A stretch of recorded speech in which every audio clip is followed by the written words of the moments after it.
وہ یہ چاہتا ہے کہ اس سسٹم کو ختم. اچھا اس کی کئی وجوہات ہیں, اس کی وجوہات صرف یہ ہیلتھ کیئر یا وہ نہیں, اس کی پوری وجوہات یہ ہیں اکانومی کیسے آگے بڑھے گی, سوسائٹی ایز اے ہول. جیسے یہاں پر ایک بہت بڑا لفظ یوز کیا جاتا ہے انٹائٹلمنٹس, ویلفیئر سسٹمس, جس میں افرمیٹیو ایکشن وار کئی چیزیں شامل ہیں. جی ہاں, تو وہ اس میں اس کا ایک ووٹر ہے, اور ریپبلکن پارٹی کا پلیٹ فارم یہ ہے کہ اس سسٹم کو ختم کیا جائے. بلکہ انہوں نے قسم کھائی ہوئی ہے باقاعدہ سینٹ میں اور ہاؤس آف ریپرزینٹیوز میں کہ جی ہم تو پہلے دن اس کو ختم کریں گے. اور اوباما کیئر یعنی ہیلتھ کیئر سسٹم جو ایکٹ ہے, افورڈیبل ایکٹ کیئر ایکٹ, تو وہ اس پہ آپ میرے خیال میں واحد ایکٹ ہے جس کے خلاف کوئی 50 یا 60 ڈفرنٹ اٹیمپٹس ہو چکے ہیں کانگریس میں اس کو ختم کرنے کے. اسٹیٹ لیول پہ بھی اپوزیشن ہے. ہاں اسٹیٹ, تو وہ ایک بہت ہی پاپولر نعرہ ہے ریپبلکن پلیٹ فارم کے لیے.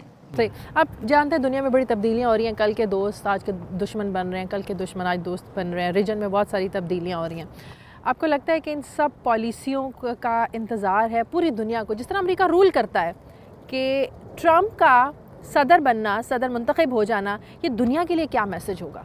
یہ دنیا کے آج واشنگٹن پوسٹ میں ایک بڑی انٹرسٹنگ ڈیٹیل سٹوری چھپی ہے جس کے مطابق یہ کہا جا رہا ہے کہ دنیا کے جو لیڈرز ہیں اور جو لوگ ہیں وہ امریکی الیکشن کو دیکھ رہے ہیں اس طرح کہ آگے فیوچر میں کیا ہوگا, اور اس سے بہت ساری باتیں سیکھ بھی رہے ہیں. اب کیونکہ وہ جو ہم پہلے بات کر رہے تھے کہ امریکہ کی engagement since second world war سے لے کے اب تک جو اس کی لیڈرشپ جو اس کو ملتی ہے, نہ صرف ہم اس کو یونائٹڈ نیشنز میں, دنیا کے تمام فورمز میں, اکانومی, پالیٹکس, ڈپلومیسی, اس میں امریکہ کا ایک جو کردار ہے, تو امریکہ کا کردار اگر تھوڑا سا بھی سلائٹلی بھی چینج ہوتا ہے جیسا کہ ہم نے مڈل ایسٹ میں دیکھا, تو اس سے بہت بڑی امپلیکیشنز آتی ہیں.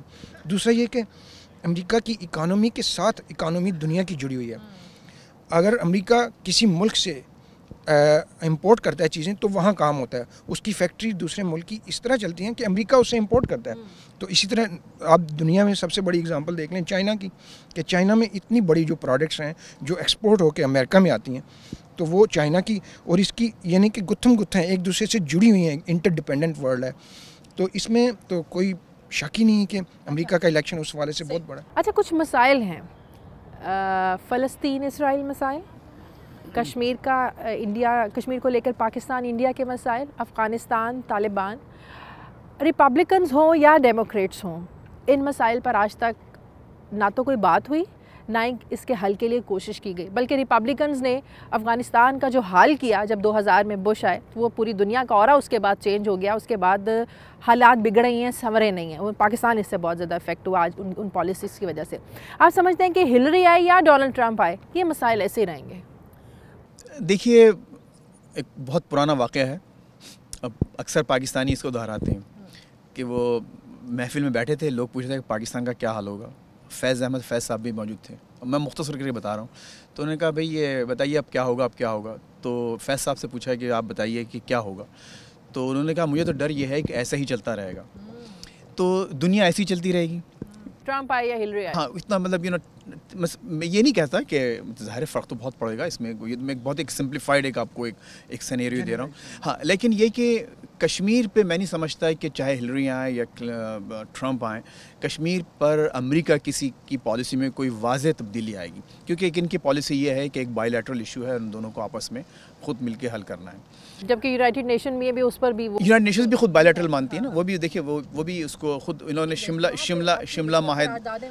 شملہ معاہدے کے تحت خود انڈیا پاکستان نے یہ طے کیا نا کہ بائی لیٹرل ایشوز ہے, اور خود انڈیا, اچھا پھر انڈیا کا جو انگیجمنٹ ہے ورلڈ پاورز کے ساتھ وہ بہت زیادہ بڑھ رہا ہے. تو اور انڈیا کی جو مڈل کلاس ہے وہ بہت آگے بڑھ رہی ہے. انڈیا کی جو دنیا میں جو پھیلی ہوئی جو کمیونٹیز ہیں وہ بہت زیادہ انفلوئنشل ہوتی جا رہی ہیں. تو میں نہیں سمجھتا کہ پاکستان آئندہ آنے والے برسوں میں ویسٹ کی اور خصوصاً امریکہ کی پالیسی پر اثر انداز ہونے کی صلاحیت رکھتا ہے کشمیر کے حوالے سے. میں اگر کچھ کہہ سکوں, دیکھیں جی, ہمیں یاد ہے کہ 1990 کی دہائی میں جب کہ کشمیر کے اوپر اخلاقی لحاظ سے ایک پوری دنیا میں اس کی پوزیشن کو مانا بھی گیا, اور یہاں پہ یونائٹڈ اسٹیٹس میں واشنگٹن میں اسٹیٹ ڈپارٹمنٹ کی جو رپورٹس ہیومن رائٹس پہ ایشو کیا ہوتی تھیں اس میں کلیئرلی کہا جاتا تھا کہ وائلیشنز ہو رہی ہیں. اور یہاں پہ جو اس وقت کلنٹن ایڈمنسٹریشن کے ڈپلومیٹس تھے انہوں نے کلیئر کٹ سٹانس لیا ہوا تھا کہ یہ ایک ڈسپیوٹڈ ٹیریٹری ہے. کشمیر کا مسئلے کا حل اگر موجودہ پرسپیکٹو میں دیکھیں تو یہ تو نہیں ہو سکتا کہ انڈیا کو آرم ٹویسٹنگ کی جائے، کیونکہ انڈیا اس وقت دنیا چینج ہو چکی ہے، انڈیا کی اکانومی بڑی ہے، اس کا انفلوئنس بھی بڑھتا جا رہا ہے. تو ایک پازیٹیو جو آرگومنٹ ہو سکتا ہے وہ یہ ہے کہ اگر انڈیا جو اب رائز کر رہا ہے اور اس کی اکانومی بھی اتنی پھیل رہی ہے، تو اس کو چاہیے کہ وہ پاکستان کے ساتھ اپنے تعلقات کو بہتر کرے، اور جو آؤٹ اسٹینڈنگ ایشوز ہیں انکلوڈنگ کشمیر اس کو خود بیٹھ کے پاکستان کے ساتھ مل کر کوشش کی جائے. ہو گیا انڈیا کے اسٹیکس زیادہ ہیں بنسبت دوسرے ممالک کے اس ریجن میں، تو وہ اگر انڈیا بہتر چاہتا ہے اپنی چیزوں کو پروٹیکٹ کرے تو ٹھیک ہے. پروگرام کا وقت ختم ہو گیا. علی عمران صاحب، فیض رحمان صاحب، بہت شکریہ. ہلری، ڈونلڈ ٹرمپ، یہ انتخابی مارکہ کون اپنے نام کرے گا یہ 8 تاریخ کو پتہ چلے گا، اور 8 تاریخ کو ہم لمحہ بلمحہ ہر طرح کی جو صورتحال ہے اس سے آپ کو باخبر رکھیں گے. نائٹ ایڈیشن سے شازیہ ذیشان کو اجازت دیجیے. اللہ حافظ.